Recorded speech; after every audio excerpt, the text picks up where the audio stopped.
warhead. We don't need a nuclear weapon, for that exactly.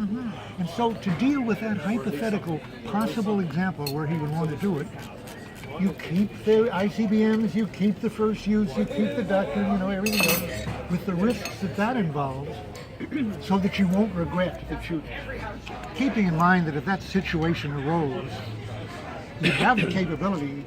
What prior promise would keep an American president from carrying that out? Forget it. But so actually the way they put it just in the last year or two was, he was, and they didn't spell it out, he was persuaded that there is a small list of circumstances where you might want to do it. And even that I would have thought, what are they talking about? This is it. Biological weapon.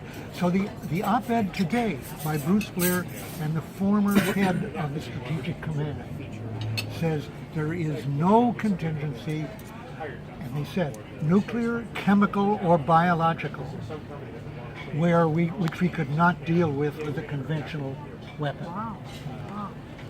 So the thing is, Cartwright, he's the strongest guy. He's known to be, he's always had the epithet, Obama's favorite general. He was vice chairman of the Joint Chiefs. He was due to be chairman of the Joint Chiefs. Cartwright. And he, by the way, came out earlier on a Global Zero thing calling for the short run disarmament down to 300 weapons instead of 1,500. 300 altogether, not just deployed, but tactical, everything. 300. Wow. Backed off. Okay. He was going to be chairman of the Joint Chiefs till it came out that he had revealed, he was the leaker of their big secret, the Stuxnet malware, the virus they put into Iran. He leaked that because he was in charge of it, and he was very proud of it.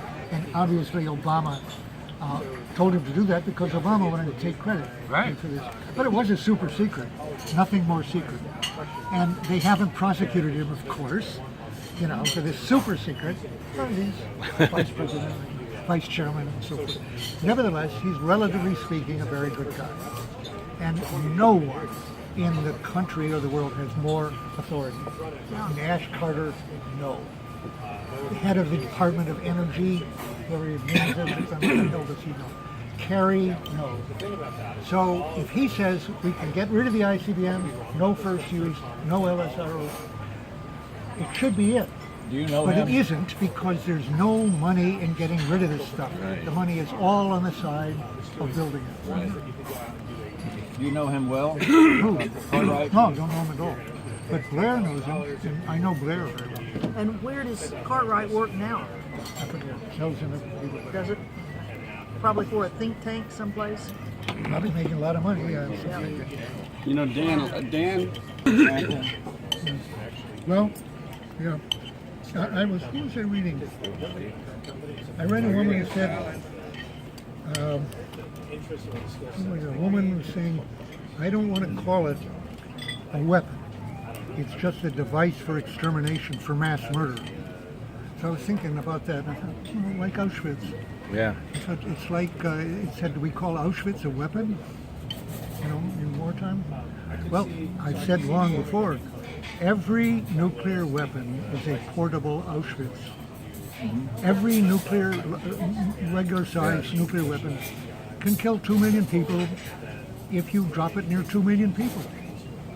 That's what it's for. I don't know.